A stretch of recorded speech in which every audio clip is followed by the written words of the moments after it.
guys, so it's finally winter and you're probably wondering what coat you should be wearing. Now puffers are a big trend this season. You'll find them available in all different styles and all different colours. Now I've been wearing puffers for a number of years every winter and I can truly testify that I've been kept warm in the coldest of temperatures.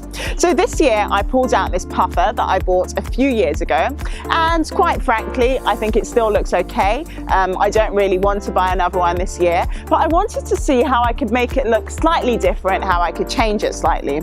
So in this video, I'll be showing you 3 do-it-yourself ways to change any existing puffer you have. So if you're like me and you have a puffer that you love and you don't really want to invest in a new one this year, take a look.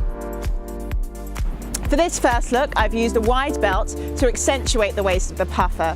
Now you can use any belt for this, you can use something that's embellished, you can use a skinny belt, or you can even use a coloured belt, and it just helps to give the puffer a bit more shape.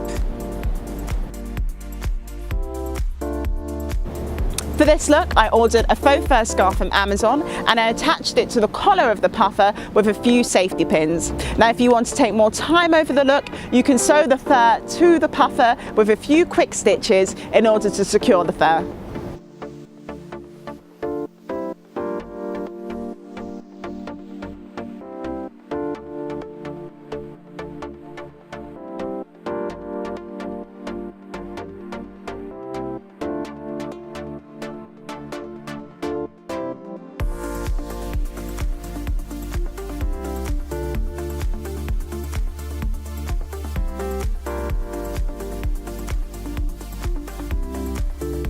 I wanted to change the back of the puffer slightly, so I bought a few self-stick embroidered letters from Michaels. Now they have all the letters of the alphabet there. I bought I-A-M for I am, but you can literally buy anything. So you can have your initials, you can have the month, so one month it could be November, the next month it could be December, and that's just a fun way to jazz up the back of any puffer.